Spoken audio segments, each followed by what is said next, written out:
Everyone, कैसे हैं आप सभी। Welcome you all in the channel the science world. इस वीडियो में हम बात करेंगे द मोल कॉन्सेप्ट के बारे में, जो कि बहुत टेरेबल टॉपिक है। ठीक है, भले ही किसी भी क्लास में हो, लेकिन बहुत ही डरावना सा टॉपिक लगता है। लेकिन इस वीडियो में हम उसके ऐसे हॉट क्वेश्चंस करने वाले हैं, मींस हर टाइप के क्वेश्चंस करेंगे, ताकि आपको किसी भी टाइप के क्वेश्चंस में किसी भी बुक से कोई डिफ़िकल्टी ना आए। ओके, सो मैं सजेस्ट करूँगा इस वीडियो को लास्ट तक देखना। अगर ये वीडियो आपने बीच में छोड़ दी तो आपका नॉलेज, आपकी जो कॉन्सेप्ट है वो भी अधूरे ही रह जाएंगे। ठीक है, सो पूरी वीडियो देखना, और मैं ये गारंटी ले सकता हूँ कि इस वीडियो को देखने के बाद यूट्यूब पर और कभी आपको मोल कॉन्सेप्ट के प्रॉब्लम्स के लिए सर्च करना नहीं पड़ेगा। इससे पहले जिन लोगों ने पिछली वीडियो मीन्स मोल कॉन्सेप्ट्स का जो बेसिक्स है वो नहीं देखा है, तो प्लीज़ मैं लिंक डिस्क्रिप्शन बॉक्स में डाल दूंगा, वो देख लो। और अगर आपको थोड़ा सा भी अभी नॉलेज है मोल कॉन्सेप्ट के बारे में, तो आप इस वीडियो को शुरू कर सकते हो। स्टार्टिंग में मैंने डेफिनेशन लिख दी है, और 1 मोल आप सभी को पता होना चाहिए कितना होता है, 6.022 × 10⁻23। ये जो डेफिनेशन है, इसका पूरा एक्सप्लेनेशन पिछली वीडियो में है, लिंक डिस्क्रिप्शन में है, उसे जाकर देख सकते हैं। और अगर इस वीडियो के साथ शुरू करना चाहते हैं तो भी शुरू कर सकते हैं, कोई दिक्कत वाली बात नहीं है, अगर थोड़ी सी भी आपको बेसिक नॉलेज है तो। Okay, so let's begin with the mole concept. Okay, सबसे पहले मैं आपको कुछ फॉर्मूलेज बता देता हूँ। ठीक है, कुछ ही फॉर्मूलेज हैं, और इतने टफ फॉर्मूलेज नहीं है, बहुत इजी फॉर्मूलेज हैं, बस याद कर लीजिए।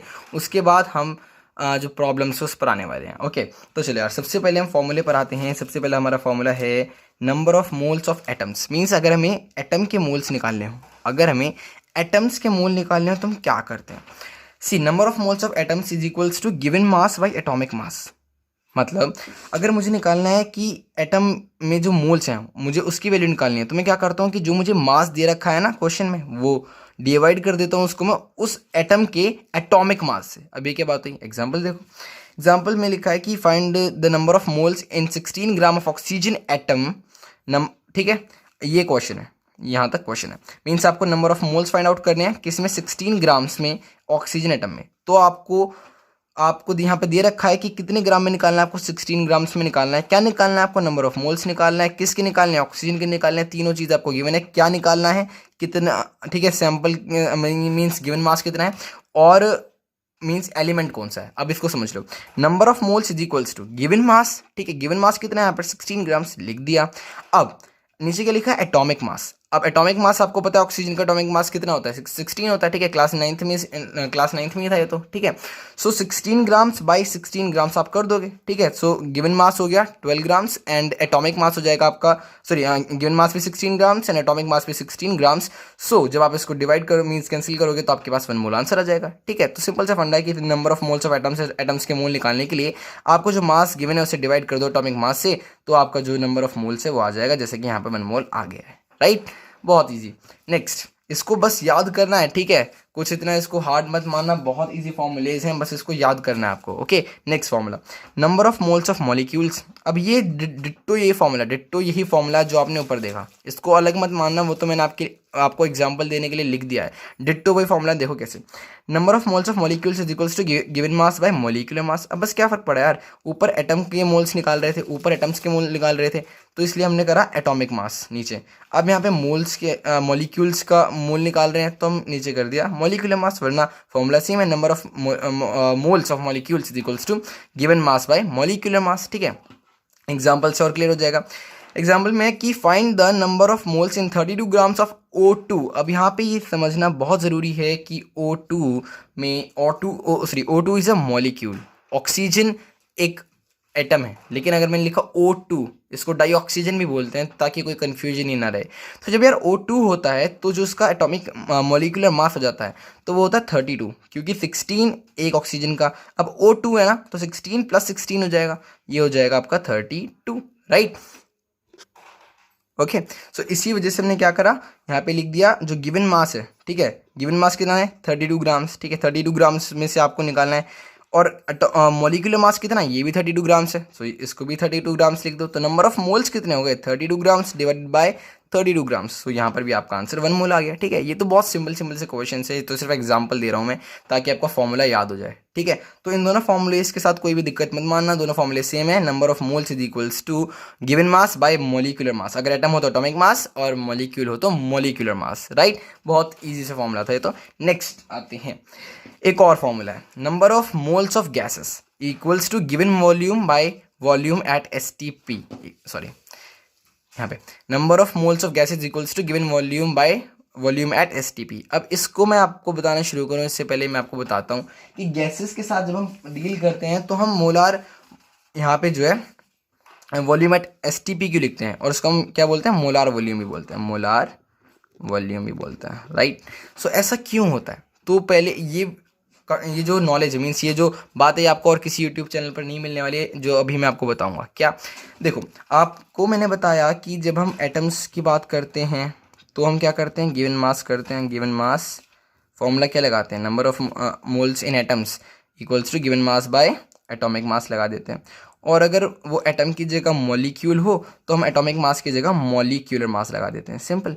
बट जब हम गैसेस की बात करते हैं तो ऐसा क्या हुआ कि हमने फॉर्मूले में given mass upon atomic mass या मॉलिक्यूलर मास की जगह हमें given volume upon molar volume क्यों लिखना पड़ा, मोलर वॉल्यूम।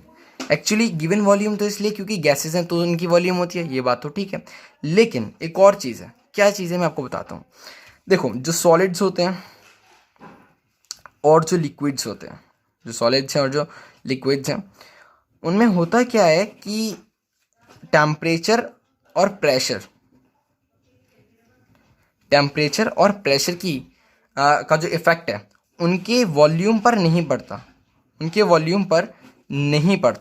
जो इफ़ेक्ट है वो नहीं पड़ता सॉलिड्स एंड लिक्विड्स के वॉल्यूम पर। लेकिन गैसेस के केस में ये उल्टा होता है, मींस अगर टेम्परेचर और प्रेशर मींस ऊपर या नीचे हैं तो उसकी वजह से वॉल्यूम पर जो है वो सीधे सीधे इफेक्ट पड़ता है, वॉल्यूम पर इफेक्ट पड़ता है। ओके, इसीलिए हमने क्या करा, हमने एक स्टैंडर्ड ढूंढ लिया। हमने कहा एक स्टैंडर्ड ढूंढते हैं, क्योंकि यार होता क्या है, टेम्परेचर और प्रेशर चेंज होते रहते हैं तो इसकी वजह से वॉल्यूम भी चेंज होती रहती है, राइट। सो हमने एक स्टैंडर्ड चूज़ करा। स्टैंडर्ड क्या चूज़ करा मैं आपको बताता हूँ। एक्सपेरिमेंट में क्या किया गया, 0 डिग्री सेल्सियस पर और 1 एटॉमिक प्रेशर पर क्या किया गया, एक वॉल्यूम निकाली गई आइडियल गैसेस की, ठीक है। आइडियल गैस की वॉल्यूम निकाली गई जो कि पता चला कि वो 22.4 लीटर्स है।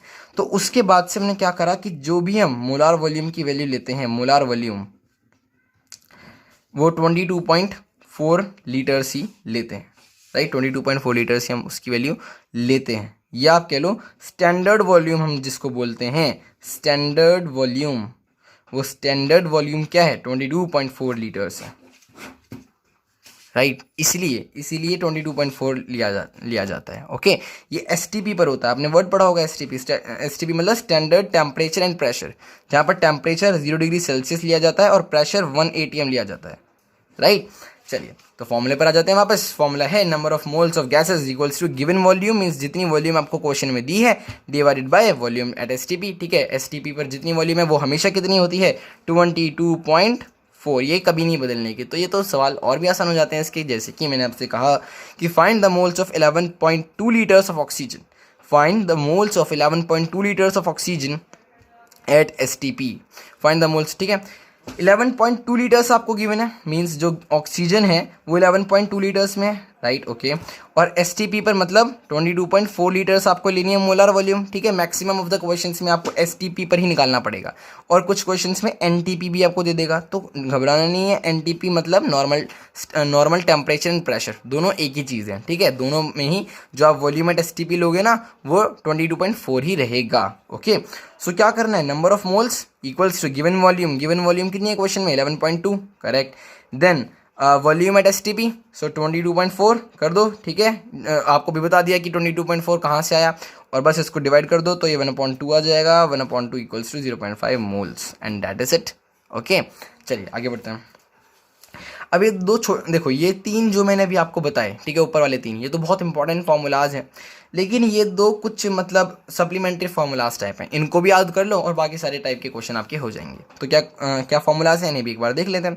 अगर आपसे कहे क्वेश्चन में कि आपको मास निकालना है एटम का या मॉलिक्यूल का, मीन्स किसी भी एटम का या मॉलिक्यूल का अगर आपको मास निकालना हो तो आप कौन सा फॉर्मूला लगाओगे, तो आपको सीधे से एक फॉर्मूला लगाना है। क्या फॉर्मूला है, एटॉमिक मास और मॉलिक्यूलर मास। अगर एटम का मास निकालना है तो एटॉमिक मास करोगे, अगर मॉलिक्यूल का मास निकालना है तो मॉलिक्यूलर मास करोगे, ठीक है। तो एटॉमिक मास और मॉलिक्यूलर मास डिवाइडेड बाय 6.022 × 10⁻23, ये क्या है, ये है एवोगैड्रो, एवोगैड्रो बाबा का नंबर, ठीक है, Avogadro number, great scientist Avogadro, right. So उनका ये नंबर है, ठीक है, एवोगैड्रो कांस्टेंट इसको बोला जाता है, उससे इसको डिवाइड कर दो, आपके पास आ जाएगा मास ऑफ एन एटम या मॉलिक्यूल इक्वल्स टू एटॉमिक या molecular mass divided bye Avogadro's constant, ठीक है। और हाँ, इन फॉर्मूलेज को लेकर फिर मैं कह रहा हूँ कुछ भी मतलब इनको हार्ड मत मानना, एक या दो बार रिवाइज करो, सब याद हो जाएगा, बहुत ईजी फॉर्मूलेज हैं। ओके, नेक्स्ट आगे बढ़ते हैं। Number of moles of atom और मॉलिक्यूल्स और आयन। अब देखो, अब आपको निकालना है number of moles of atom और आयन और मॉलिक्यूल्स और आयन्स, ठीक है। एक्चुअली में ये आपने पहले भी ये करा हुआ है। पहले क्या मैंने आपसे यहाँ भी तो ये कहा था कि नंबर ऑफ मोल्स निकालो, जो आपने यहाँ पर देखा, यहाँ पर भी आपने ये कहा था नंबर ऑफ मोल्स निकालो, नंबर ऑफ मोल्स निकालो। जब से नंबर ऑफ मोल्स तो निकालते आ रहे हैं, तो इस फॉर्मूले में ऐसी क्या स्पेसिफिक बात है, इस फॉर्मूले में ऐसी स्पेसिफिक बात है कि यहाँ पर आप नंबर ऑफ एटम भी निकाल सकते हो, ठीक है। यहाँ पर इसकी ज़्यादा सिग्निफिकेंस नहीं है, यहाँ इस फॉर्मूले में इसकी ज़्यादा सिग्निफिकेंस है, ठीक है। वो तो फॉर्मूला ऐसे बनता है इसलिए मैंने आपको लिख दिया, वरना आप यूज़ इसको इस तरीके से करोगे कि अगर आपसे किसी ने कहा कि नंबर ऑफ एटम्स बताओ और आपको नंबर ऑफ मोल दे रखा है, फिर ठीक है नंबर ऑफ मोल दे दिया बस, और आपसे कहा कि इतने मोल्स में कितने एटम, ठीक है, कितने एटम है या कितने मॉलिक्यूल्स हैं, और आपको ये बताना है, तो आपको कुछ भी नहीं करना, सिर्फ नंबर ऑफ मोल्स की एवोगैड्रो कांस्टेंट से मल्टीप्लाई करा देनी है, राइट। और अभी भी किसी बच्चे को ये फॉर्मूलेज याद नहीं हुए हैं, so we'll be doing the questions करते करते आपको फॉर्मूलेज याद हो जाएंगे। ओके, यहाँ पर फॉर्मूलेज फिनिश होते हैं। 3 बेसिक फॉर्मूलेज थे, दोबारा मैं आपको रिवाइज करा देता हूँ क्या क्या फॉर्मूलेज थे। नंबर ऑफ मोल्स एटम में क्या होता है, given mass by atomic mass. Molecule में क्या होता है, गिवन मास बाय मॉलिक्यूलर मास। और गैसेस में क्या होता है, given volume by volume at STP, ठीक है, जो कि हमेशा से 22.4 है, ये फिक्स है। तो बस आपको ये क्वेश्चन में गिवन होगी, ये 22.4 है, ये फिर हलवा बन जाता है, ठीक है, ये हो जाता है आपका 0.5 मोल्स। नेक्स्ट हम आगे आते हैं, 2 फॉर्मूलेज मैंने आपको एक्स्ट्रा बताया, सप्लीमेंट्री फॉर्मूलेज में मैंने आपको बताया है। इसमें क्या होता है, मास ऑफ एन एटम या मॉलिक्यूल जो है, अगर आपको निकालना हो उनका मास, तो क्या करना है, एटॉमिक मास अगर एटम हो और मॉलिक्यूलर मास अगर मॉलिक्यूल हो वो लिखो, और उसको एवोगैड्रो कांस्टेंट से डिवाइड कर दो, तो आपका एक एटम का या एक मॉलिक्यूल का मास आ जाएगा। अगर आपको नंबर ऑफ एटम या मॉलिक्यूल निकालने हो, तो जितने मोल्स हैं उसकी एवोगैड्रो कांस्टेंट से मल्टीप्लाई कर दो, नंबर ऑफ एटम्स या मॉलिक्यूल्स आपके पास आ जाएगा। अगर अभी भी आपको ना समझ में आया हो, तो आगे जो मैं सवाल कराने वाला हूँ उसमें आपको फॉर्मूलेज पक्के तरीके से याद हो जाएंगे। और या अब वीडियो को पॉज कर लो और या रिवाइंड कर लो, थोड़ा सा फॉर्मूलेज एक बार देख लो, रिवाइज कर लो, और अब आते हैं हम लोग क्वेश्चन पे, ठीक है। तो सबसे पहले मूल कॉन्सेप्ट पे जो क्वेश्चंस बनते हैं उनको मैं 4 टाइप में यहाँ क्लासिफाई कर रहा हूँ, जो अब आप अपनी स्क्रीन पर देख पा रहे हो, ठीक है। तो इन 4 टाइप्स पे हम प्रॉब्लम सॉल्व करने वाले हैं, अलग अलग टाइप्स हैं, और एक एक टाइप पे हम बहुत सारी प्रॉब्लम सॉल्व करेंगे, राइट। सो यार चलिए शुरू करते हैं। सबसे पहले आपको गिवन है कि पार्ट 1, ठीक है, टाइप 1 क्या प्रॉब्लम्स होती हैं। सबसे पहले calculation of mass of atom और मॉलिक्यूल। कैलकुलेशन ऑफ मास की कैलकुलेशन, आपको मास निकालना है एक्चुअली, ये बाकी छोड़ो, मास देखो बस, मतलब हमें मास निकालना है, ठीक है, एटम का मास निकालना है। तो कैसे करेंगे, देखो, हमसे कहा गया कि calculate mass of an atom of silver. ये मैंने आपको पिछली वीडियो में कमेंट सेक्शन में टाइप करने के लिए ये कहा था, ठीक है, इसको अब मैं इस वीडियो में सॉल्व करा रहा हूँ। सो क्या है कि calculation of mass of atom और मॉलिक्यूल ये टॉपिक है आपका। तो क्वेश्चन आपसे क्या कह रहा है, क्वेश्चन कह रहा है कि calculate the mass of an atom of a silver. क्या करना है, आपसे कहा कि सिल्वर का कोई एटम है, सिल्वर का कोई एटम है, उसका मास बता दो बस। जहाँ पर एडिशनली आपके हेल्प के लिए दे दिया है, एटॉमिक मास कितना होता है इसका, 108 होता है। तो अभी मैंने आपको एक फॉर्मूला बताया है, कोई बात नहीं, अगर याद नहीं हुआ तो याद हो जाएगा। मैंने आपसे कहा था मास का क्या फॉर्मूला है, मास ऑफ एन एटम। अब मॉलिक्यूल की बात नहीं है, तो मॉलिक्यूल को हमने छुप गया मॉलिक्यूल। हमने कहा मास ऑफ एन एटम कितना होता है, एटॉमिक मास, ठीक है, यहाँ मॉलिक्यूल को छुपा दिया, क्योंकि सारी बात एटम में चल रही है। So mass of an atom is equals to atomic mass divided by Avogadro constant, ठीक है। तो वही करना है, एटॉमिक मास पता होना चाहिए, जो कि आपको पता है क्वेश्चन में दे रखा है कितना, 108। एवोगैड्रो कांस्टेंट हमेशा से फिक्स है, और करना ही क्या है, ये देखो, mass of an atom equals to atomic mass by Avogadro constant. ये क्या होता है, एवोगैड्रो कांस्टेंट, है ना। फिर एटॉमिक मास आपको गिवन है पहले से, 108 है, सो 108 डिवाइडेड बाय एवोगैड्रो कांस्टेंट आपके पास आ जाएगा 1.793 इंटू 10⁻⁻22 ग्राम्स। ये आपके पास आंसर आ जाएगा। इसको सॉल्व करना है बस, ठीक है। तो इसमें मेन चीज़ ये आंसर लाना नहीं था, ये तो आप कैलकुलेशन से ला सकते हो, मेन चीज़ थी बस ये फॉर्मूला याद हो जाना, ठीक है। ये अगर आ गया तो ये तो आ ही जाएगा, और अगर यही नहीं आया तो उसका तो सवाल भी नहीं उठता, ठीक है। तो ये कैलकुलेशन तो आप कर लोगे, बस आपको ये आना चाहिए कि आपको लगाना क्या है, right.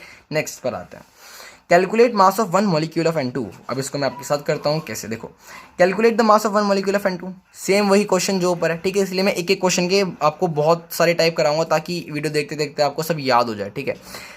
C calculate mass of one molecule of N2। तो यार मास ऑफ ए मॉलिक्यूल, पिछले पार्ट में आपसे एक एटम का मास पूछा था, इस बार आपसे एक नाइट्रोजन के मॉलिक्यूल का मास पूछ लिया। कोई दिक्कत वाली बात नहीं है, फॉर्मूला हमारे साथ है, वैल्यू हमारे पास है, तो हम सब निकाल सकते हैं। So mass of a molecule equals to कितना होता है, molecular mass divided by Avogadro constant, जो कि होता है कितना 6.022 × 10⁻23, राइट। सो मॉलिक्यूलर मास, अब देखो नाइट्रोजन का मास कितना होता है 14, बट मॉलिक्यूल में है, मींस N2 में है, डाइनाइट्रोजन है। सो 14 + 14 करोगे, ठीक है, क्योंकि मॉलिक्यूलर फॉर्म में है ना कि एटॉमिक फॉर्म में, इसलिए आप 14 + 14 करोगे, आपके पास आ जाएगा 28। सो it will give it 28 divided by 6.022 × 10⁻23। इसको आप करोगे, ओके। देन उसके बाद आपके पास जो आंसर आएगा वो है ये, ठीक है, 4.65 × 10⁻23 ग्राम्स, ठीक है। इसको आप सॉल्व करके ये आंसर ला सकते हो सिंपली, ठीक है। बस आपको फॉर्मूला याद होना चाहिए तो आप यहाँ तक आसानी से पहुँच जाओगे। मैं फिर कह रहा हूँ, ठीक है, बस ये ध्यान रखो कि आपको करना क्या है इस क्वेश्चन में, राइट। एक और क्वेश्चन करते हैं, भर के क्वेश्चन करने वाले हैं। Calculate mass of one you atomic mass unit. ये क्या गया, देखो 1 म्यू मतलब 1/12 मास of a carbon atom. Carbon atom का जो मास होता है उसका 1/12 मास, ये होता है 1 म्यू। तो चलो ये बात तो ठीक है, 1/12 मास निकालना है कार्बन एटम का। तो इससे पहले मैं 1/12 के बारे में सोचूं, पहले मैं ये तो पता कर लूं कि कार्बन एटम का मास कितना होता है, ठीक है। तो निकालते हैं मास of A atom, an atom, है ना, आर्टिकल्स पढ़ रखे हैं मैंने, हाँ। मास of an atom of carbon कितना होता है 12 करो, डिवाइडेड बाय 6.022 × 10⁻23 कर दो, आ गया। इसको जब आप सॉल्व करोगे तो काट पीट करके आपका आंसर आएगा 1.99 × 10⁻⁻23, ठीक है। फॉर्मूला मैंने वही लगाया है क्योंकि मुझे पता है कार्बन का मॉलिक्यूलर मास 22 है, एटॉमिक मास 12 है, और एवोगैड्रो कांस्टेंट वही है। तो इसको जब सॉल्व करूंगा तो मेरे पास ये आएगा। तो मतलब ये हुआ आपके पास एक एटम का मास, ठीक है। अब आपको क्या निकालना है, 1/12 करना है यार इस मास का जो आपके पास आया है, इसका 1/12 करना है। क्यों? क्योंकि यार 1 म्यू इतना ही होता है। एक कार्बन के एक एटम का मास तो इतना आ गया, लेकिन क्वेश्चन आपसे ये पूछा ही नहीं है। क्वेश्चन कह रहा है कार्बन के एटम के मास से कोई मतलब नहीं है मुझे मतलब है 1 म्यू से। और 1 म्यू कितना है, 1 म्यू है कार्बन के एक एटम का जितना मास है, अगर मैं उसे 12 से डिवाइड कर दूं तो 1 म्यू आ जाएगा, राइट। तो बस क्या करना है, कुछ भी नहीं, ये आपके पास आ चुका है कार्बन का मास, इसका कर दो 1/12। सो 1/12 से इसको मल्टीप्लाई कर दो, 1.99 × 10⁻⁻23, ओके, राइट। इसको सॉल्व आप आगे फर्दर करोगे तो आपके पास आंसर आएगा 1.66 × 10⁻⁻24, and that will be your answer, okay.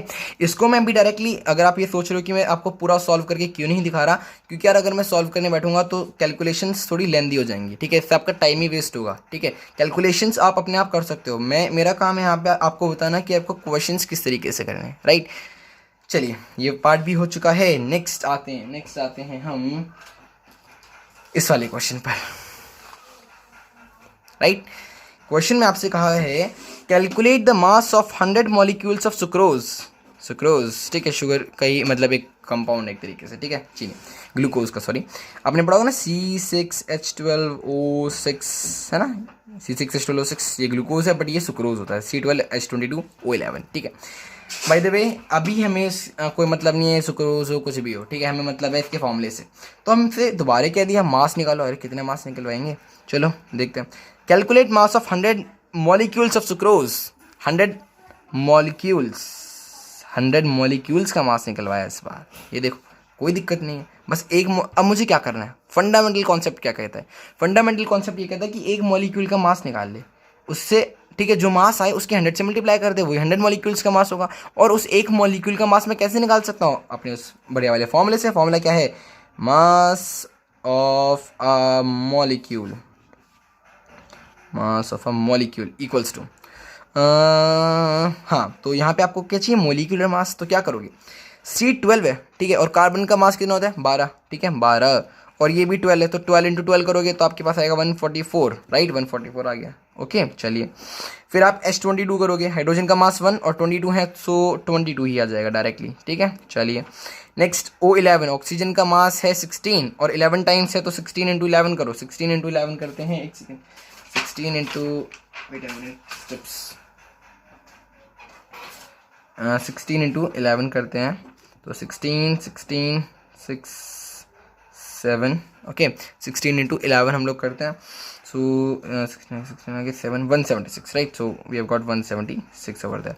अब इन तीनों को हम ऐड कर लेते हैं, 144 22 176, so it will become here 2 carry 1, it will become 5 2 7 4 carry 1 342, right, it will become 342, so 342, right 342 grams divided by 6.022 into 10 raise to the power 23, ये हो गया एक मॉलिक्यूल का मास, ठीक है। वही सेम फंडा है कि मॉलिक्यूलर मास निकालना था, इसका मॉलिक्यूलर मास निकाला, एवोगैड्रो कांस्टेंट लिखा, तो ये कितना है, ये एक मॉलिक्यूल का मास है। क्वेश्चन मुझसे क्या कहता है, 100 मॉलिक्यूल्स का मास निकालो, सो मास ऑफ 100 मॉलिक्यूल्स कितना होगा, 342 divided by 6.022 into 10 raise to the power 23 into 100 कर दो, ठीक है, ठीक है। एक मॉलिक्यूल का मास इतना था, तो 100 मॉलिक्यूल्स का मास इतना हो जाएगा, इज इट ओके। इसको सॉल्व कर लेना आपके, ठीक है, मीन्स इसको प्रॉपरली सॉल्व करना है, बाकी क्वेश्चन यहाँ आपका कंप्लीट हो चुका है, ओके। तो ये था क्वेश्चन। नेक्स्ट क्वेश्चन है, ये आपके लिए होमवर्क है इस टॉपिक का, क्या है कि calculate the mass of 1 molecule of water, 1 molecule का मास निकालना है, ठीक है, किसके का निकालना है, वाटर का। वाटर क्या होता है, H2O 18 ग्राम्स, हिंट दे रहा हूँ, ठीक है। निकाल लेना मॉलिक्यूलर फॉर्मूला, नीचे क्या करोगे, एवोगैड्रो कांस्टेंट से डिवाइड कर दोगे। आंसर कमेंट्स में प्लीज़ कमेंट कर देना है, और अभी वीडियो को पॉज करो और इसको जल्द से जल्द सॉल्व करो, और अभी कमेंट सेक्शन में लिखो, ताकि आपको ये पता चले कि आपको कितना आया है, ठीक है। चलो next question, sorry next part आपसे कह रहा है कि मीन्स नेक्स्ट टाइप की क्वेश्चंस कुछ इस तरीके से होने वाले हैं, क्या है देखते हैं। Calculation of number of molecules present in a given volume of gas, calculation of number of molecules present in a given volume of gas, means आपको क्या निकालना है, कैलकुलेशन करनी है किसकी, नंबर ऑफ मॉलिक्यूल्स की, जो कि एक गिवन वॉल्यूम ऑफ गैस में होने वाले हैं। तो ये देखते हैं कैसे। सबसे पहले आपको यहाँ पर आपको ये पता होना चाहिए कि volume of gas means gases के मोल्स निकालने का फॉर्मूला पता है ना, अगर नहीं पता दोबारा देख लो। Number of moles of gases का फॉर्मूला होता है given volume divided by molar volume. Molar volume मतलब वॉल्यूम एट एसटीपी, जो कि कुछ भी नहीं है, 22.4 रखना है सीधे सीधे बस, ठीक है। आइए चलिए शुरू करते हैं। Calculate the number of molecules, ठीक है, कैलकुलेट करने हैं, क्या कैलकुलेट करना है, नंबर ऑफ मॉलिक्यूल्स, ये हमारे काम का, ये बेकार का है। Number of molecules and number of atoms, ठीक है, नंबर ऑफ मॉलिक्यूल्स निकालना है और नंबर ऑफ एटम्स भी निकालने हैं, किसके, present in 11.2 litres of oxygen at NTP. ये एनटीपी क्या है, नॉर्मल टेम्परेचर प्रेशर, पहले आपको बता चुका हूँ, एनटीपी एसटीपी सेम है, मतलब मोलार वॉल्यूम 22.4 लीटर्स है, ठीक है। चलिए ये इस क्वेश्चन को हम शुरू करते हैं।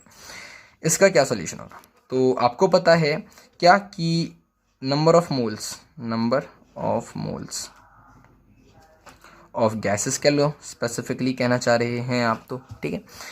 आइए गिवन वॉल्यूम कितनी है, 11.2 लीटर्स, चलिए, डिवाइडेड बाय मोलार वॉल्यूम कितनी है, 22.4 लीटर्स, तो लीटर से लीटर गया और ये हो गया 1/2 mean 0.5 moles.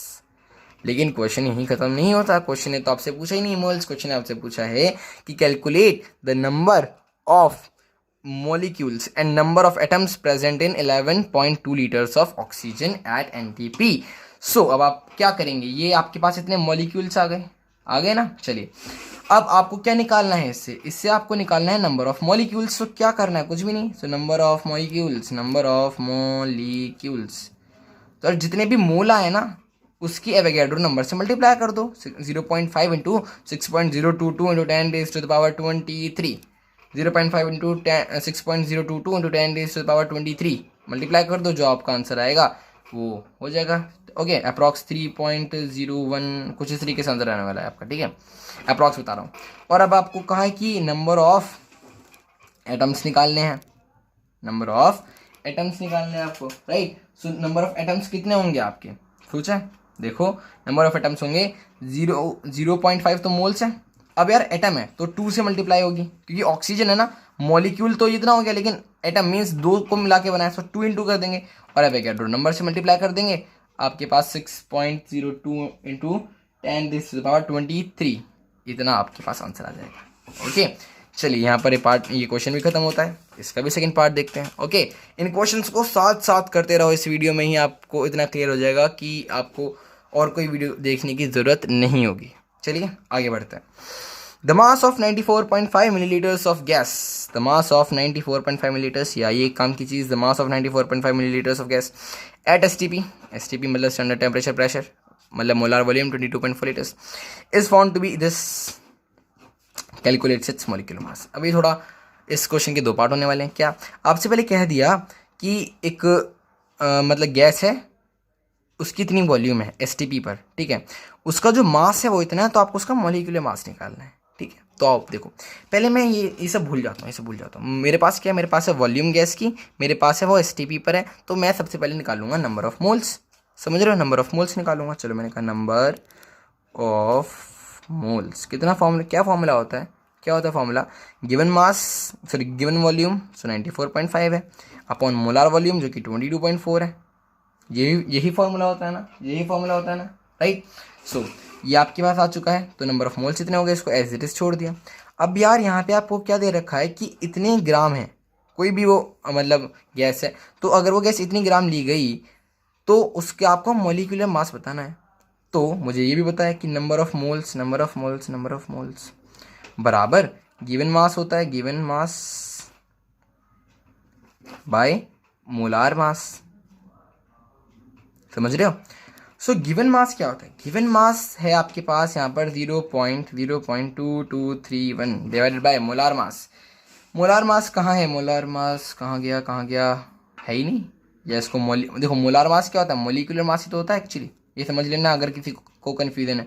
Molar mass is molecular mass और एटॉमिक मास, ठीक है, अगर एटम की बात चल रही हो तो वो एटम बन जाता है, मॉलिक्यूल की बात चल रही हो तो वह मॉलिक्यूल बन जाता है, ठीक है, एक्चुअली ये होता है मोलार मास आपका, ठीक है। मोलार मास कुछ भी नहीं है, मीन्स अगर यहाँ पर मैं मॉलिक्यूल लिखूँ number of moles of molecule तो हो जाता है मॉलिक्यूलर मास, अगर number of moles of atoms निकालें तो हो जाता है atomic mass, right.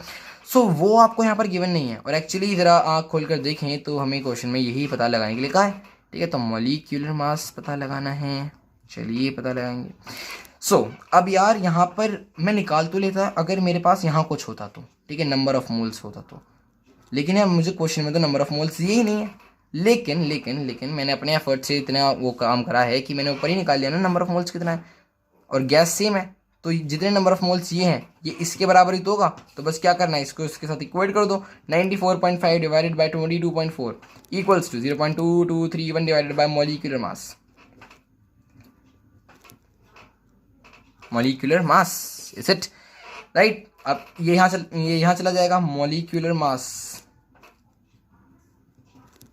0.2231 into 22.4 divided by 94.5 and that will be your answer. इसको थोड़ा सॉल्व कीजिए, मैथमेटिक्स सिखाइए, और आपका आंसर आ चुका है। क्वेश्चन ने आपसे यही पूछा है, कैलकुलेट इट्स मॉलिक्यूलर मास। आगे हमें कुछ नहीं करना, तो आगे हम बढ़ जाते हैं नेक्स्ट पार्ट। इसके बाद ये थर्ड पार्ट है, अगला सिर्फ एक क्वेश्चन आपके पास बचेगा, ठीक है, मीन्स एक पार्ट है जिसके सिर्फ 2 क्वेश्चन हैं, ये पार्ट और अच्छे से कर लीजिए। ओके, तो चलो शुरू करते हैं। कन्वर्टिंग मास टू मोल और टू एटम्स और टू मॉलिक्यूल्स, मीन्स मास आपको दे देंगे, आपको उसको मोल में कन्वर्ट करना है, एटम में कन्वर्ट करना है, या मॉलिक्यूल में कन्वर्ट करना है। ओके, क्या है मतलब, आपको मास दे दिया, ठीक है, आपको फिर आपसे कहेगा कि या तो उसको मोल में कन्वर्ट करो, या उसको एटम में कन्वर्ट करो, या उसको मॉलिक्यूल में कन्वर्ट करो। क्या है सारा माजरा, पहला एग्जांपल आपको बताएगा। आइए देखते हैं first example. Calculate N number, sorry N number नहीं है, अबे एन ही है यार ये। Calculate number of moles N. अब आपसे कहा है कि नंबर ऑफ मोल्स निकालने हैं, क्या निकालने हैं, नंबर ऑफ मोल्स निकालने हैं। सो सी हियर, आपसे कह दिया गया कि 78.5 ग्राम ऑफ आयरन, ठीक है, 78.5 ग्राम अगर मैं आयरन लूँ तो उसमें मोल कितने होंगे, तो नंबर ऑफ मोल्स बराबर given mass by molar mass. Given mass कितना है, ये क्वेश्चन में गिवन है 7.85 ग्राम। अगर मैं 7.85 ग्राम आयरन लूँ, ठीक है, उसको डिवाइड कर दूँ मैं मोलर मास से। मोलर मास आपको क्वेश्चन में ये जो दे रखा था ना, ये क्वेश्चन में ही आएगा, ठीक है। आयरन का जो मोलर मास है, आयरन का जो एटॉमिक मास है, वो आपको यहाँ पर गिवन होगा पहले से 55.8, ठीक है। कुछ भी नहीं करना, बस आपको इसको सॉल्व करना है। ये देखो ये हट जाएगा तो 78.5/558 आ जाएगा। इसको थोड़ा और सॉल्व कीजिए, आपके पास आपका आंसर आ जाएगा, ठीक है। सिंपल फॉर्मूला लगाना था, नंबर ऑफ मोल्स बराबर given mass by molar mass 78.5/558, ठीक है। चलिए नेक्स्ट बताते हैं। हाँ जी, तो ये सेम टाइप का क्वेश्चन है, आपसे कह दिया गया है कि 4.68 मिलीग्राम्स है सिलिकॉन का, ठीक है। इसका आपको नंबर ऑफ मोल निकालना है। तो यार इजी है, क्या करो, नंबर ऑफ मोल्स लिखो, फॉर्मूला लगाओ, गिवन मास एंड हाँ डोंट माइंड माय राइटिंग, ठीक है, ऐसी ही रहेगी अभी थोड़ी देर के लिए। ओके, कहाँ है, ये रहा, given mass divided by molar mass. Given mass कितना है 4.68, नहीं यहाँ नहीं, क्यों, कुछ और है, हाँ बिल्कुल कुछ और है। 4.68 इंटू 10⁻³ क्यों, क्योंकि मिलीग्राम है, लेकिन मुझे चाहिए क्या, ग्राम में ही चाहिए, ध्यान रखना इन ग्राम्स में होता है ये, राइट। तो इस चीज़ का भी ध्यान रखना है। देन इसको आप क्या करोगे, मोलर मास से डिवाइड करोगे। क्वेश्चन में आपसे पहले कह दिया 28.1 म्यू है, ठीक है। ये आपके पास आंसर आ चुका है, इसको सॉल्व कीजिए, आपके पास आपका जो आपको आंसर चाहिए वो आ जाएगा। ओके, इसी के ऊपर एक और क्वेश्चन करते हैं, ठीक है। नेक्स्ट क्वेश्चन, बेस्ट वीडियो होने वाली है यूट्यूब पे।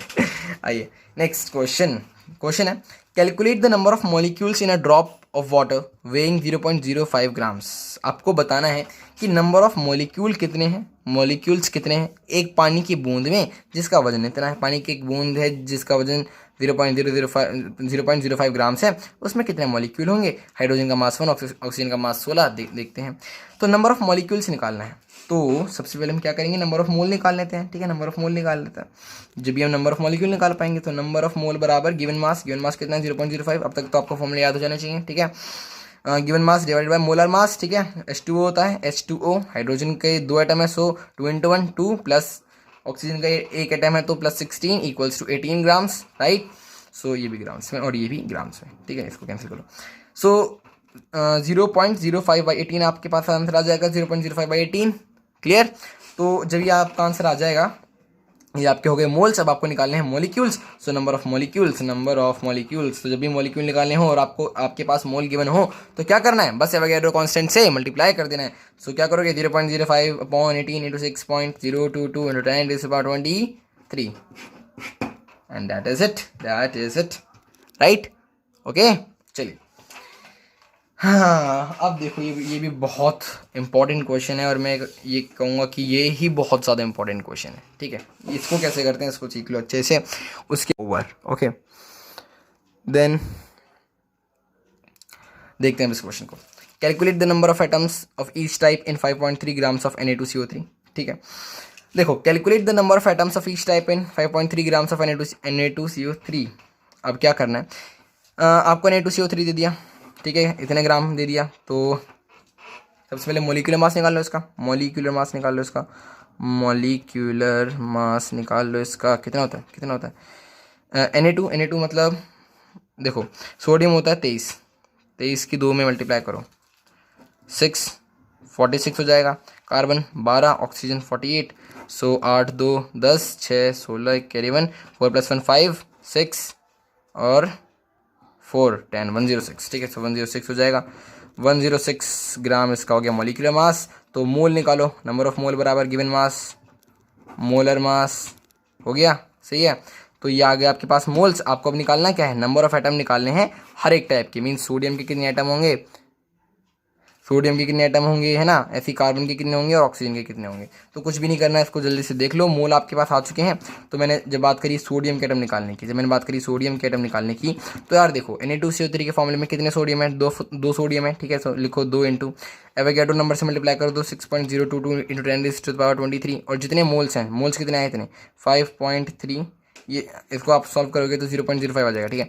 सो 0.05 से एक्चुअली इसको मल्टीप्लाई कर दो और जो भी आपका आंसर आएगा XYZ वो आपके होंगे moles sorry atoms of sodium, ठीक है, एटम ऑफ सोडियम हो जाएंगे, ठीक है। तो क्या करना है, जितने उसके पार्ट हो मॉलिक्यूल में वो लिखो, एवोगैड्रो नंबर से मल्टीप्लाई करो और जितने मोल्स हो उससे मल्टीप्लाई करो, आपका आंसर आ जाएगा। सिमिलरली कार्बन के साथ भी ऐसे ही करना, ठीक है। 0.05 ये रहा, कार्बन चूंकि एक है तो 1 से मल्टीप्लाई करेंगे, एवोगैड्रो नंबर ये रहा, इससे मल्टीप्लाई कर दो, जो आंसर आएगा वो आप कैलकुलेट कर लेना। ऐसे ही ऑक्सीजन के साथ आपको करना है, बस यहाँ पे 3 से मल्टीप्लाई कर देना। ओके, ये क्वेश्चन इंपॉर्टेंट था इसलिए इसको खुद अच्छे से भी ट्राई करना। मैंने आपको इसमें हिंट दे दिया है कि किस तरीके से होगा। ओके, चलिए अब लास्ट पार्ट इसका ट्राई कर लेते हैं जल्दी से। क्या पार्ट है देखते हैं। Calculation of sizes of individual atoms slash molecules, calculation of sizes of individual atoms slash molecules. क्या करना है, इंडिविजुअल एटम्स का साइज या मॉलिक्यूल्स का साइज निकालना है। अब देखो आपसे क्वेश्चन, ये हॉट्स क्वेश्चन की कैटेगरी में आते हैं, ठीक है, ये कम पूछ जाते हैं लेकिन बढ़िया क्वेश्चन हैं इसलिए इनको देखो जल्दी से। The actual volume of one molecule of water, actual volume 1 molecule of water की कितनी होगी, कितनी होगी। तो यार देखो 1 मॉलिक्यूल ऑफ वाटर की इसने आपसे क्या पूछी, एक्चुअल वॉल्यूम पूछी, राइट। सो देखो मॉलिक्यूलर मास कितना होता है, मॉलिक्यूलर मास कितना होता है वाटर का, H2O का 18 ग्राम। इसका मतलब ये कि यार 1 मोल में 18 ग्राम होते हैं। तो मतलब एक 1 मोल में 18 ग्राम होते हैं, मतलब 6.022 एटम्स में, मॉलिक्यूल्स में 18 ग्राम है। तो एक मॉलिक्यूल में कितना होगा, सॉरी मॉलिक्यूल, ठीक है, मॉलिक्यूल। तो एक मॉलिक्यूल में कितना होगा, 18/6.022 इंटू 10⁻23, ठीक है। एक मॉलिक्यूल में हो जाएगा 18/6.022 इंटू 10⁻23, राइट। सो इसको अब आप यहाँ से निकालो, एक सेकेंड। ओके, सो मीन्स एक मॉलिक्यूल इतनी वॉल्यूम ऑक्यूपाई कर रहा है। ओके, इसको आप सॉल्व करोगे तो आपके पास आएगा 2.99 इंटू 10⁻⁻23, राइट।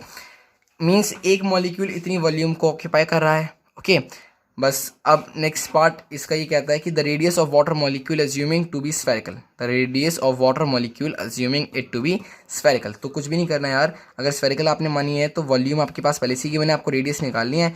आपको पता होगा ये फॉर्मूला कि 4/3 πr³ इक्वल्स टू वॉल्यूम होता है तो 2.99 इंटू 10⁻⁻23 आपको गिवन है।